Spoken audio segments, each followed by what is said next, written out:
अस्सलामुअलैकुम वीवर्स। तो कैसे हैं आप सब? मैं उम्मीद करती हूँ कि आप सब खैरियत से होंगे।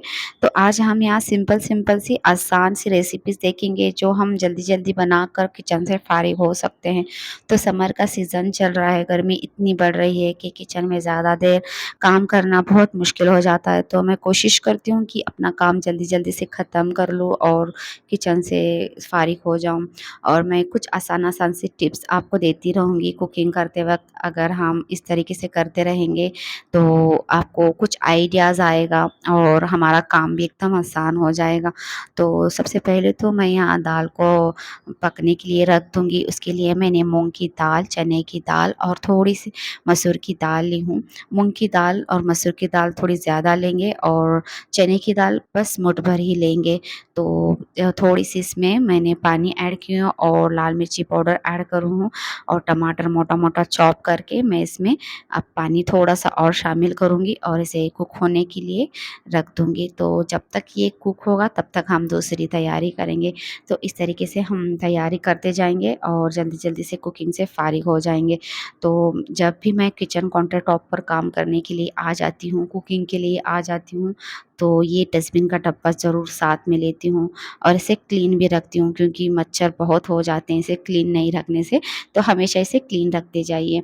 तो जब भी जो भी जितना भी कचरा निकलता है हम इसमें डस्टबिन में डालते जाएँगे तो बहुत बड़ा काम हमारा फैलने से रोकेगा। जब हम चॉपिंग करते हैं तो सारी चीज़ें इधर-उधर फैली रहती हैं, तो हमारा काम बढ़ता है। तो इस तरीके से हम अपने टाइम को सेव कर सकते हैं। ये कुक जा डायरेक्ट हम इस डस्टबिन में सारा कचरा डालते जाएँगे और ये कचरा डायरेक्ट जो हम बाहर डस्टबिन रखे होते हैं उसमें डाल देंगे तो हमारा काम एकदम आसान हो जाएगा। तो अब चलिए बातों-बातों में मैंने यहाँ ऑनियन को चॉप कर ली हूँ। तो ये ऑनियन मैंने बैंगन की खिचड़ी के लिए चॉप करके रखी हूँ। तो आगे मैं आपको अब लौकी की दाल की रेसिपी भी बताऊँगी और बैंगन की खिचड़ी भी। तो लौकी की दाल के लिए मैंने यहाँ लौकी को पील करके काट कर रख दूँगी।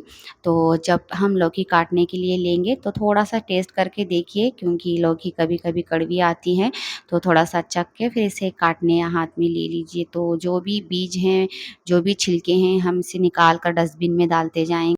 तो सारे मैंने पील करके इसका कचरा निकाल कर डस्टबिन को साइड में कर दी हूँ और इसे काट कर हम इसे पानी में डालेंगे फ़ौरन से, नहीं तो ये काला पड़ने लगेगा। तो इसमें थोड़ा-सा नमक ऐड कर देंगे और इसे भी अब साइड में रख देंगे। तो यहाँ हमारी कुकिंग की सारी तैयारी हो गई है। तो मैंने यहाँ हरी मिर्च देखी तो ये ख़राब हो रही थी, तो अभी ताज़ी भी हरी मिर्ची आ गई थी, तो ताज़ी मिर्ची मैंने रख दी और जब ये पहली वाली मिर्ची ख़राब हो रही थी उसे उसमें से जो भी खराब मिर्ची थी उसे निकाल कर उसके डंडियों के निकाल कर मैं इसे मिक्सर जार में डालकर थोड़ा-सा नमक ऐड करके इसे पेस्ट बनाकर रख देती हूँ। तो जब भी हरी मिर्च खराब होने लगती है तो हम इस तरीके से हरी मिर्च का पेस्ट बनाकर रख देंगे तो ये जल्दी से ख़त्म हो जाती है और इसे वेस्ट होने से हम बचा सकते हैं। तो ये हरी मिर्च का पेस्ट भी मैं इस तरीके से करती हूँ और हरा धनिया का भी पेस्ट मैं इसी तरीके से बना कर रखती हूँ। जब भी कोई चीज़ ख़राब होने लगती है तो इसे फेंकना नहीं चाहिए हमें, इसे जल्दी-जल्दी से यूज़ करके इसे ख़त्म कर देना चाहिए। तो ये हरी मिर्च मैं एक काँच के कंटेनर में डाल कर रख दूँगी और 2 से 3 दिन में कोई भी चीज़ में डालकर मैं इसे ख़त्म कर दूँगी। तो मैं आगे आपको दिखाऊँगी मैं इसे किस तरीके से यूज़ करूँगी। तो ये हरा धनिया भी अब बासी हो चुका था तो ख़राब होने के लिए ये आ ही चुका था, तो मैं इसमें ख़राब पत्तियाँ निकाल कर जो भी थोड़ी अच्छी पत्तियाँ थी मैं उसे निकाल कर धोकर उसे पानी उसका निथारने के लिए रख दी थी और पानी पूरा ड्रेन होने के बाद मैंने इसे मिक्सर जार में डालकर इसमें थोड़ा-सा नमक ऐड करके इसका भी पेस्ट बनाकर रख दी थी। तो ये भी 2 दिन में ख़त्म हो जाएगी। तो इसी तरीके से हरा धनिया भी वेस्ट होने से बच जाएगा। तो हम कुछ चीज़ें इस तरीके से वेस्ट होने से बचा सकते हैं। सारी चीज़ें अब महँगी हो चुकी हैं तो हम इसी तरीके से कुछ चीज़ें पीस कर इसे वेस्ट होने से बचा सकते हैं और यूज़ करके इसे ख़त्म कर सकते हैं ना, हमारे खाने को भी हम एक अच्छा-सा टेस्ट दे सकते हैं। तो अब जब भी मैं कुकिंग करूँगी तो ये हरा धनिया और हरी मिर्ची की पेस्ट डालकर इसे ख़त्म कर दूँगी। तो ये हरा धनिया की भी पेस्ट अब तैयार है और हरा मिर्च की भी पेस्ट यहाँ तैयार है। तो मैं आपको दिखा दूँगी इसे कैसे यूज़ करेंगे हम। तो अब चलिए अब हम देखते हैं यहाँ दाल तरफ। तो दाल यहाँ हमारी कुक हो चुकी है। तो टमाटर मैं मोटे-मोटे इसलिए चॉप करके डालती हूँ दाल में, ताकि मैं इसके छिलके निकाल सकूँ। तो छिलके मेरे बच्चे नहीं खाते, तो मैं इस तरीके से इसके छिलके निकालती हूँ और उसे मैश कर देती हूँ टमाटर को, तो दाल में दिखते भी नहीं कि इसमें टमाटर हैं। तो चलिए इसे मैश करके एक साइड में रख देते हैं और लौकी को हम पका लेते हैं। लौकी को हम कुकर में बस 1 सीटी आने तक पकाएँगे, ताकि हमारी कुकिंग जल्दी-जल्दी से हो। तो बस इसमें लौकी डालेंगे, थोड़ा-सा पानी डालेंगे और थोड़ा-सा नमक ऐड करेंगे और इसे 1 सीटी, बस 1 सीटी ही हम पका लेंगे। 1 सीटी आने के बाद हम गैस को बंद कर देंगे और उसके बाद इसे दाल में थोड़ा पकाएँगे। तो हमें 50% कुकर में पकाना है लौकी को और 50% हम दाल में पका लेंगे। तो इस बात का ज़रूर से ध्यान रखिए यहाँ कि ये 1 सीटी से ज़्यादा नहीं पकेगा। तो अब चलिए एक तरफ हम लौकी को रख देते हैं और एक तरफ हम बैंगन को पका लेते हैं, जो हम बैंगन की खिचड़ी बनाने वाले होते हैं। तो मैं जब भी बैंगन की खिचड़ी या बैंगन का पुलाव बनाती हूँ, तो मैं बैंगन को हमेशा अलग ही बना लेती हूँ, क्योंकि जब हम पानी में डालकर, चावलों में डालकर पका लेते हैं तो बैंगन एकदम सा गल जाता है, तो उतना अच्छा नहीं लगता। जब इस तरीके से हम पकाएँगे तो बैंगन भी ज़्यादा नहीं गलेगा और टेस्ट भी बहुत इसका अच्छा आएगा। तो मैंने सबसे पहले तो यहाँ प्याज़ को अच्छे से फ्राई करके उसमें टमाटर को डाल दी हूँ। टमाटर भी अच्छे से फ्राई होने के बाद मैंने इसमें धनिया पाउडर, ज़ीरा पाउडर और गरम मसाले की पाउडर इसमें ऐड कर दी हूँ। अब इसे हम अच्छे से भून लेंगे। इस तरीके के अगर हम बैंगन का पुलाव या खिचड़ी बनाते हैं तो एकदम मज़े की बनती है। तो इसमें मैं थोड़ा-सा लहसुन अदरक की पेस्ट ऐड करूँगी। तो आप अपनी क्वांटिटी के हिसाब से सारी चीज़ें कम-ज़्यादा कर सकते हैं। ज़रूरी नहीं कि मैं जितना डाल रही हूँ उतना ही डालना है, जब डाल रही हूँ तभी डालना है। बस मैं एक आइडिया दिखा रही हूँ। तो बैंगन की खिचड़ी तो सभी को आती है, बैंगन का पुलाव भी सभी को आता है। तो बस मैं एक आइडिया दिखा रही हूँ आपको। तो बस अब हम इसमें थोड़ा-सा दही ऐड करेंगे, 2 से 3 चम्मच, और इसे भी अच्छे से भून लेंगे। तो सारी चीज़ें हम भूनते-भूनते इसमें ऐड करते जाएँगे, नहीं तो ये चीज़ें जल्दी-जल्दी से जलने लगती हैं। तो मैंने आपको जो हरा धनिया और हरी मिर्ची की पेस्ट बनाकर रख दी थी, तो इस तरीके से मैं यूज़ करूँगी इसे। तो मैंने इसमें थोड़ा-सा हरा धनिया डाली हूँ 2 चम्मच और 2 चम्मच में हरी मिर्ची की पेस्ट ऐड करूँगी। आप अपने क्वांटिटी के हिसाब से तीखा आप जितना खाते हैं उस तरीके से आप डालिए और इसमें थोड़ी-सी हल्दी पाउडर डालकर इसे अच्छे से मिक्स करिए।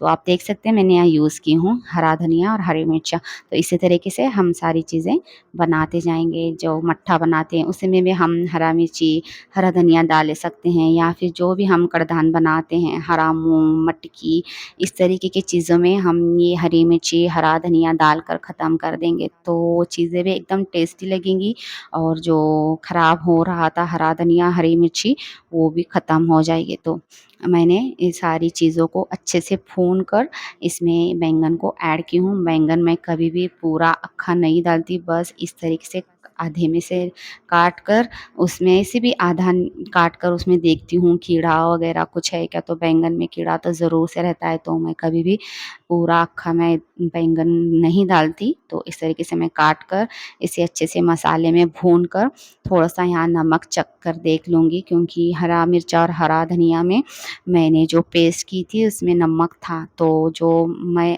ये ऐड करती हूँ तब मैं नमक टेस्ट करके लास्ट में मैं इसमें नमक थोड़ा-सा ऐड कर देती हूँ, तो नमक एकदम परफ़ेक्ट होगा।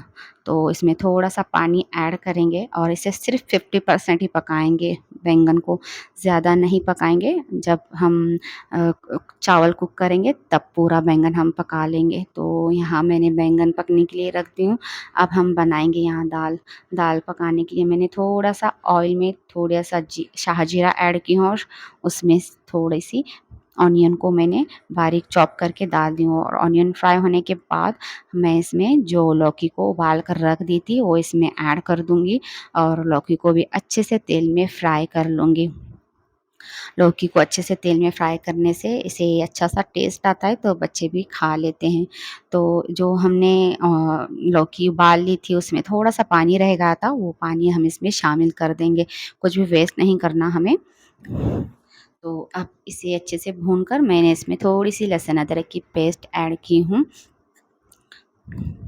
और जो हरा धनिया मैंने पीस कर रख दी थी वो इसमें ऐड कर देंगे और इन सारे मसालों को भून लेंगे। तो आप देख सकते हैं मैं हरी मिर्ची और हरा धनिया जो पीस कर रख दी थी वो किस तरीके से यूज़ कर रही हूँ। तो अब हम इसमें डालेंगे थोड़ा-सा धनिया पाउडर और गरम मसाला पाउडर ऐड करेंगे और इन मसालों को अच्छे से भून लेंगे। तो अब हम इसमें मसाले भूनते-भूनते थोड़ा-सा मैंने इसमें पानी ऐड की थी ताकि ये मसाले जले ना। तो अब हम इसमें डालेंगे लाल मिर्ची पाउडर, ये काश्मीरी लाल मिर्ची पाउडर है, ये ज़रूर से ऐड कीजिए, इससे हमारे दाल को अच्छा-सा टेस्ट आता है और ये एकदम कलर में भी अच्छी दिखती है। तो लाल मिर्ची पाउडर डालने के बाद इसे अच्छे से मिक्स कर लेंगे और जो हमने दाल गला कर रख दी थी वो इसमें ऐड कर देंगे। तो ये एकदम सिंपल और आसान तरीके से दाल यहाँ रेडी है। ना इसमें मटन डाले हमने, ना चिकन, तो फिर भी ये बड़े मज़े की लगती है इस तरीके की मसाले वाली लौकी की दाल। तो आप भी ज़रूर से ट्राई कीजिए। एकदम सिंपल रहती है लेकिन खाने में बड़ा मज़ा आता है इस दाल को। हम इस दाल को रोटी के साथ भी खा सकते हैं या सिंपल जीरा राइस के साथ भी खा सकते हैं या फिर हम से जो मटन पुलाव बनाते हैं उसके साथ भी खा सकते हैं।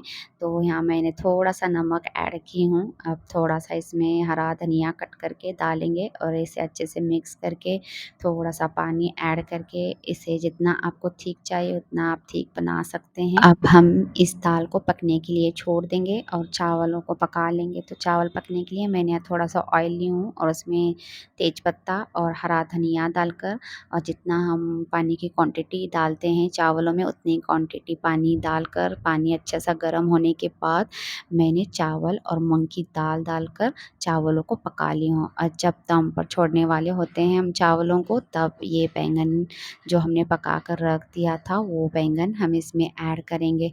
तो ये बैंगन हम तभी ऐड करेंगे जब चावलों का पानी पूरा ख़त्म होगा और जब हम इसे दम पर छोड़ने वाले होते हैं। तो इस तरीके से ये बैंगन ना ज़्यादा कुक नहीं होगा, जितना हमें चाहिए उतना ही कुक होगा और टेस्ट में बड़े मज़े का लगेगा। तो चावल में भी मैंने कुछ नहीं डाली थी, बस सिंपल ऑयल और थोड़ा-सा हरा धनिया इतना ही डाली थी। तो क्योंकि लहसुन, अदरक की पेस्ट सारे मसाले हमने बैंगन में डाले हुए थे, तो जब ये सारा बैंगन का मसाला बैंगन हम इस चावलों में डालेंगे तो सारा टेस्ट इसमें आ ही जाएगा। तो इस तरीके से सारा कुछ मिक्स करेंगे और इसे दम पर छोड़ देंगे। तो जब तक मैं यहाँ देख रही थी कि मेरी बेटी क्या कर रही थी, तो जब भी मैं कुकिंग के लिए किचन में जाती हूँ तो इसे कोई ना कोई टास्क देकर जाती हूँ। कभी क्ले देती हूँ तो कभी कलर्स देती हूँ और टीवी लगा कर देती हूँ उसे कि अब तुम कुछ बनाओ। तो आज ये कलर लेकर इस तरीके का ड्राइंग वो खुद ही बनाई थी और उसे कलर दे रही थी। इससे बच्चे भी बिज़ी रहते हैं और हमारे काम भी आसानी से हो जाते हैं। अगर अकेले रहते हैं बच्चे सँभालने और कुकिंग करना सब अकेला करना पड़ता है, तो इस तरीके से कीजिए, बच्चे भी बिज़ी और हमारा काम भी आसान हो जाएगा। तो आप देख सकते हैं यहाँ हमारा लंच एकदम तैयार है, एकदम सॉफ्ट हुआ था बैंगन, तो बच्चे भी खाए थे बैंगन और बैंगन के पुलाव के साथ मैंने यहाँ बनाई थी कोशिम्बीर और जो कैरी का इंस्टेंट हम अचार बनाते हैं सिर्फ जीरे का तड़का लगाकर, उस तरीके से मैंने हरी वाली कैरी तड़का लगाकर बनाई थी। तो एकदम मज़े का लग रहा था ये पुलाव और दाल। तो इस तरीके से सिंपल से हम लंच में कुछ बनाकर खा सकते हैं। कभी-कभी अच्छा भी लगता है इस तरीके से खाना और हम कुकिंग से जल्दी फ़ारिग हो जाते हैं। इंस्टेंट रेसिपीज़ हैं ये, तो जल्दी-जल्दी बन जाते हैं। तो अब ये शाम का टाइम है, मगरिब के बाद मैं मगरिब की नमाज़ पढ़कर किचन में आई थी, तो मेरी कुकिंग ज़्यादा नहीं थी यहाँ। तो दोपहर में जो मैंने पुलाव बनाई थी, दाल था, बस मुझे 2 से 3 रोटियाँ डालनी थी। तो इसलिए मैंने यहाँ गुलाब जामुन बना रही थी। तो मैं आज बना रही हूँ शाही गुलाब जामुन। तो कुछ नहीं है, बस हम सिंपल जैसे गुलाब जामुन बनाते हैं उसी तरीके से हम ये गुलाब जामुन बनाएँगे। बस जब गुलाब जामुन बनाने के लिए ये खोया हम लेंगे, तब थोड़ा-सा खोया हम साइड में निकाल कर रख देंगे और उसमें जो ये ड्राई फ्रूट्स अब मैं कट कर रही हूँ उसमें डाल देंगे। तो ये शाही गुलाब जामुन में ड्राई फ्रूट्स डलते हैं, वो भी एकदम पतले-पतले चॉप कर लेंगे हम। ड्राई फ्रूट्स को मोटा-मोटा चॉप नहीं करेंगे, नहीं तो ये फ्राई करते टाइम क्रैक होंगे। तो इस तरीके से पतला-पतला ही चॉप करेंगे। तो आप अपनी मर्ज़ी के हिसाब से कोई भी ड्राई फ्रूट इसमें ले सकते हैं। मैंने सिर्फ़ यहाँ काजू और बादाम ली हूँ, आप पिस्ते भी ले सकते हैं। तो इसे अच्छे से मैंने चॉप कर ली हूँ, तो मैं आगे की प्रोसेस आपको दिखा देती हूँ। तो जो ये चॉप किए हुए ड्राई फ्रूट्स हैं, हमने जो खोया निकाल कर रख दिया था साइड में, उसमें इसे डाल देंगे। तो आप अपनी मर्ज़ी के हिसाब से ड्राई फ्रूट इसमें क्वांटिटी कम-ज़्यादा रख सकते हैं। तो ये डालने के बाद हम इसमें डालेंगे थोड़ा-सा ग्रीन फूड कलर। तो ग्रीन फूड कलर आपके पास नहीं है तो आप रेड फूड कलर भी इसमें ऐड कर सकते हैं, या कलर नहीं है तो आप पूरी तरह से कलर को स्किप कर सकते हैं। इसमें टेस्ट में कोई फ़र्क नहीं पड़ता कलर के वजह से, बस एक अच्छा-सा लुक देने के लिए हम कलर ऐड करेंगे, नहीं तो कलर नहीं है तो आप स्किप कर सकते हैं। तो ड्राई फ्रूट्स और ये खोया और ये कलर अच्छे से मिक्स होने तक हम इसे मलते रहेंगे खोया को, तो ये अच्छा-सा एक कलर में आएगा। तो आगे मैं आपको दिखाऊँगी किस तरीके से ये होगा। तो ये देखिए इस तरीके से अच्छे से हाथों में लेकर इसे मल लीजिए। तो आपकी क्वांटिटी के हिसाब से आप ये खोया निकाल लीजिए। तो ये आधा किलो खोया था, उसमें से मैंने ये थोड़ा खोया निकाली हूँ। अगर आप 1 किलो खोया कर रहे हैं तो इससे थोड़ा ज़्यादा आप निकाल लीजिए, तो बराबर क्वांटिटी होगी। तो ये जितना मैंने निकाला हुआ था तो वो बराबर मुझे लास्ट तक पूरा ख़त्म हो गया था। तो इतनी क्वांटिटी बराबर है, बस हमें थोड़ा-थोड़ा ही हर एक गुलाब जामुन में भरना है। ज़्यादा नहीं भरेंगे, ज़्यादा भरेंगे तो एकदम से वो क्रैक होने लगेंगे ऑयल में डालते ही, क्योंकि जब हम ये खोया डालकर उसे फ्राई करने लगते हैं गुलाब जामुन को, तो अंदर से ये खोया मेल्ट होने लगता है। तो आप ध्यान रखिए कि थोड़ा-थोड़ा ही डालना है। तो यहाँ खोया आधा किलो था, तो आधा किलो खोया में बस 1 चिटकी भर मैंने इसमें बेकिंग सोडा ऐड की हूँ और ये मैदा इसमें डालती जाऊँगी और आटा गूँथती जाऊँगी। बस जैसे हम आटा गूँथते हैं उसी तरीके से इसे गूँथना है, बस ज़्यादा देर तक हम इसे गूँथते रहेंगे।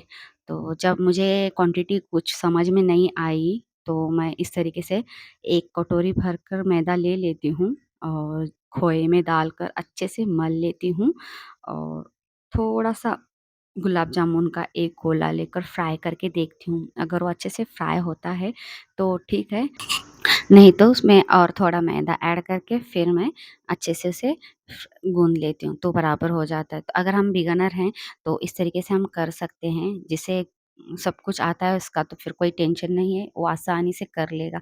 बस जैसे हम गुलाब जामुन को पूरी क्वांटिटी रखते हैं, उसी तरीके से इसकी क्वांटिटी रखना है। बस जो हमने ड्राई फ्रूट वाला खोया रखा है, उसमें भरते जाएँगे और उसे फ्राई कर लेंगे। तो अब मैं इस ये छोटू-सा एक गोला लेकर इसे फ्राई करके देखती हूँ, अगर ये ठीक से होता है तो ठीक है, नहीं तो फिर मैं फिर से इसमें मैदा डाल दूँगी।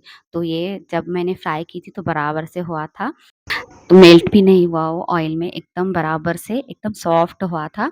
तो ये क्वांटिटी अब मुझे बराबर लगी, तो मैं अब गुलाब जामुन बनाकर आपको दिखाऊँगी। तो आप अपनी क्वांटिटी के हिसाब से इसमें मैदा कम-ज़्यादा आपकी क्वांटिटी के हिसाब से रखिए। तो अब हम गुलाब जामुन के लिए एक पेड़ा लेंगे और उसे इस तरीके से चपटा कर लेंगे और उसमें जो हमने खोया ये रखा था साइड में उसे भरते जाएँगे और गुलाब जामुन की तरह एकदम गोल शेप में, या आपको जिस तरीके के शेप चाहिए उस तरीके से आप शेप बना सकते हैं, गोल, लंबा जिस तरीके से चाहिए उस तरीके से बनाइए और इसे फ्राई कीजिए। कुछ भी नहीं है इसमें, आसान है एकदम। अच्छे से गोल बनाएँगे और इसे जैसे हम गुलाब जामुन को फ्राई करते हैं उसी तरीके से फ्राई करेंगे। तो बस एकदम आसान है। बस इसके क्रैक्स हमें अच्छे से गोल बनाकर हमें इसे क्रैक्स भर देने हैं। तो ये देखिए अब ये गुलाब जामुन रेडी है। इसी तरीके से हम सारे गुलाब जामुन को बना लेंगे और फ्राई कर लेंगे। तो अब मैं यहाँ एक तरफ चाशनी पकने के लिए रख दी थी। जैसी आपको चाशनी चाहिए, आप अपनी क्वांटिटी के हिसाब से चाशनी पकाइए। जैसे नॉर्मल हम गुलाब जामुन को चाशनी बनाते हैं, उसी तरीके से चाशनी बनानी है। तो मैंने एक तरफ यहाँ चाशनी पकने के लिए रख दी थी और एक तरफ ये फ्राई कर ली थी। और ये गुलाब जामुन ठंडे होने के बाद मैंने चाशनी में डालकर रात भर के लिए इसे सोख होने रख दी थी चाशनी में। तो ये सुबह का वीडियो है, सुबह तक ये एकदम सॉफ्ट हुए थे, चाशनी में जाकर एकदम फूल से गए थे और अंदर से एकदम सॉफ्ट थे। और खाने में एकदम मज़े के लग रहे थे। तो मैं आपको तोड़कर भी दिखा देती हूँ। गुलाब जामुन अंदर से इतना अच्छा उसका कलर भी आया था, एकदम अच्छा लुक आया था। बच्चे मज़े से खाए एकदम और एकदम मज़े के लग रहे थे। तो आप भी ज़रूर से ट्राई कीजिए। और वीडियो थोड़ी-सी भी अच्छी लगती है तो एक लाइक तो ज़रूर कीजिए। आप ये 10 मिनट में वीडियो देखकर ख़त्म कर देते हैं, लेकिन हमें इसमें पूरा दिन लगाना पड़ता है वीडियो बनाने के लिए और उसके बाद उसे एडिटिंग करने के लिए पूरा दिन। तो बहुत मेहनत होती है एक वीडियो के पीछे। तो आप एक लाइक तो ज़रूर से कीजिए, शेयर कीजिए और मेरे चैनल पर नए हैं तो सब्सक्राइब कीजिए। Thank you for watching my video.